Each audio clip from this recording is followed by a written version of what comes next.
నమస్తే శశికాంత్ గారు. అయోధ్యలో శ్రీరాముని వారి విగ్రహ ప్రతిష్టాపన మనం చూస్తూ ఉన్నాము. ప్రాణ ప్రతిష్టాపన జరగబోతుంది. అంగరంగ వైభవంగా చేస్తున్నారని కూడా మనం చెప్పుకోవచ్చు. సో 500 ఏళ్ల సంవత్సరాల నాటి కళ. దీనికి సంబంధించి ఎవరైతే ఈ విగ్రహాన్ని చెక్కారో అరుణ్ యోగిరాజ్ గురించి చాలామంది మాట్లాడుతున్నారు. ఒకసారి మనం కూడా ఆయన ఈ విగ్రహాన్ని చెక్కేటప్పుడు ఎటువంటి జాగ్రత్తలు తీసుకున్నారు, ఆయన పాటించిన నియమ నిష్టలు ఏంటి, ఒకసారి ఆయన గురించి. ముందుగా జై శ్రీరామ్. జై శ్రీరామ్ సార్.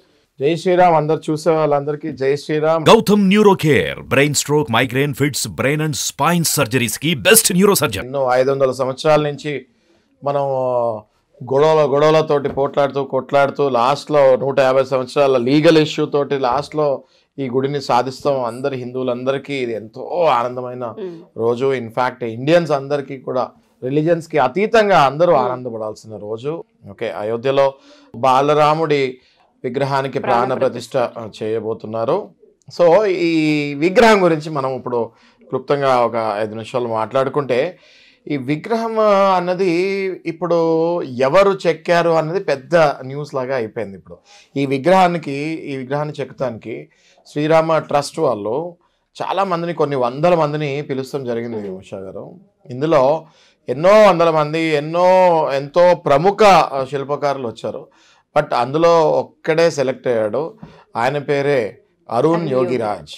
ఓకే, సో ఇవాళ దేశమంతా, ప్రపంచమంతా ఈ అరుణ్ యోగిరాజ్ ఎవరు అన్నది చూస్తున్నారు.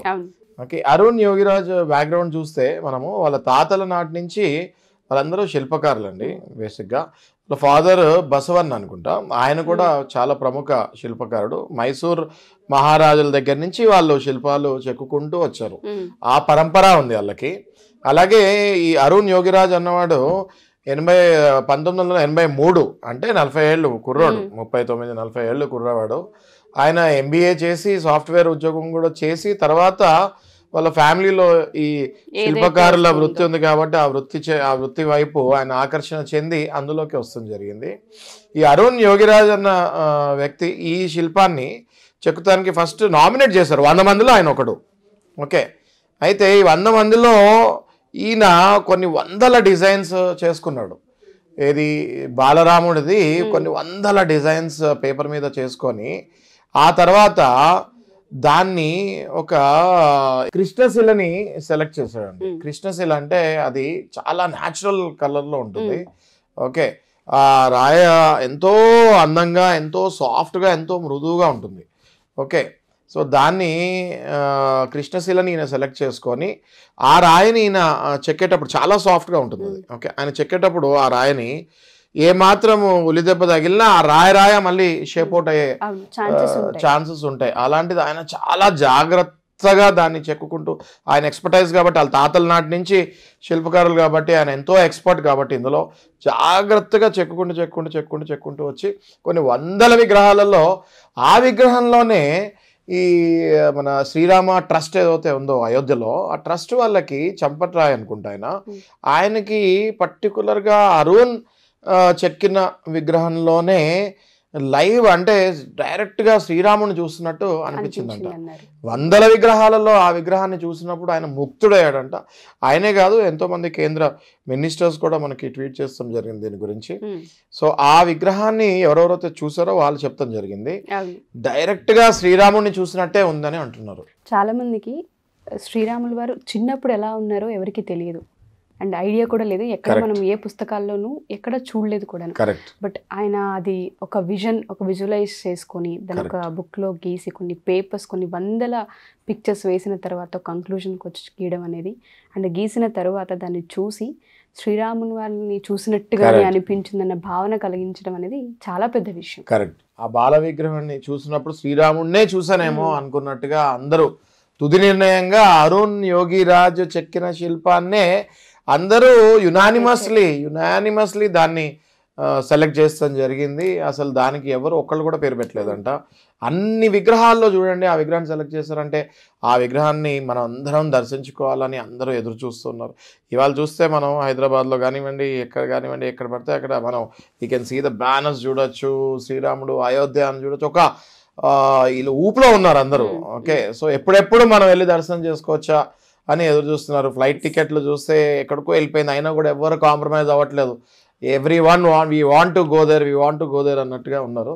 చాలా ఆనందకరమైన విషయం. అయితే ఈ అరుణ్ యోగిరాజ్ ఏం చేశాడంటే ఈ శిల్పాన్ని చెక్కడానికి ఇంత అలా రాముణ్ణే చూసినట్టు అనిపించింది. అంటే ఆయన ఎంత కష్టపడ్డాడంటే దీని గురించి ఒక 6 నెలల వరకు భార్య పిల్లల్ని అందరినీ వదిలేసి ఏదైతే ఆ శిల ఉందో, కృష్ణశిల ఉందో, ఆ శిలతోటి కంటిన్యూస్గా ఈ వాజ్ చెక్కుతూ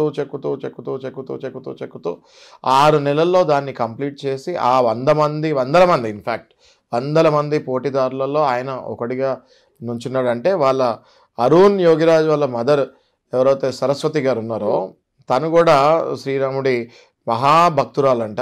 ఆమె కూడా ఎన్నో పూజలు చేస్తాం జరిగిందంట మా అబ్బాయి చెక్కిన శిల్పం సెలెక్ట్ అవ్వాలి అని. సో ఆవిడకి కూడా రిజల్ట్ వస్తాం జరిగింది.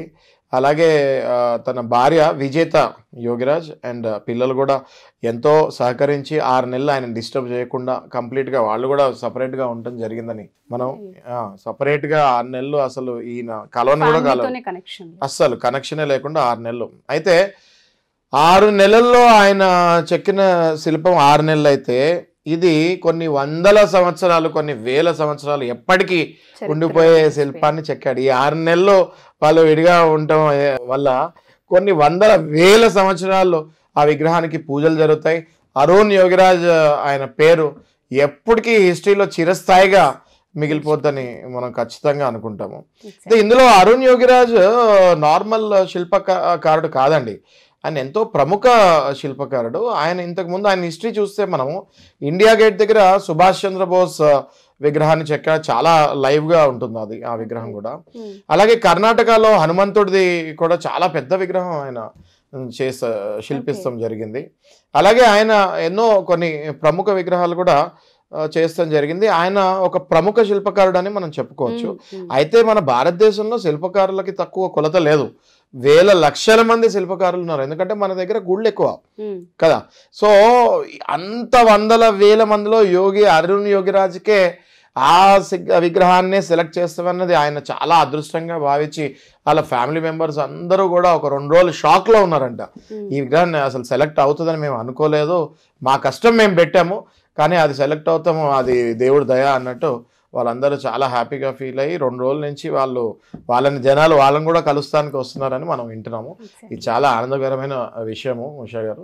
సో మనం సుమన్ టీవీ వైపును కూడా అరుణ్ యోగిరాజ్ని డెఫినెట్గా అభినందిస్తూ కంగ్రాచులేట్ చేస్తూ ఇంతటితో మనం మీరు అన్నట్టుగానే అరుణ్ యోగిరాజ్ గారు చాలా పుణ్యం చేసుకోరని చెప్పుకోవచ్చు. Thank you sir and thank you so much. అతి త్వరలో మనం కూడా అయోధ్యలో ఉన్న శ్రీరాముని వారి ఆ విగ్రహ ప్రాణ ప్రతిష్ఠ ఏదైతే జరుపుకుందో ఖచ్చితంగా సందర్శించుకోవాలని ఆశిద్దాం. Thank you sir. Thank you so much.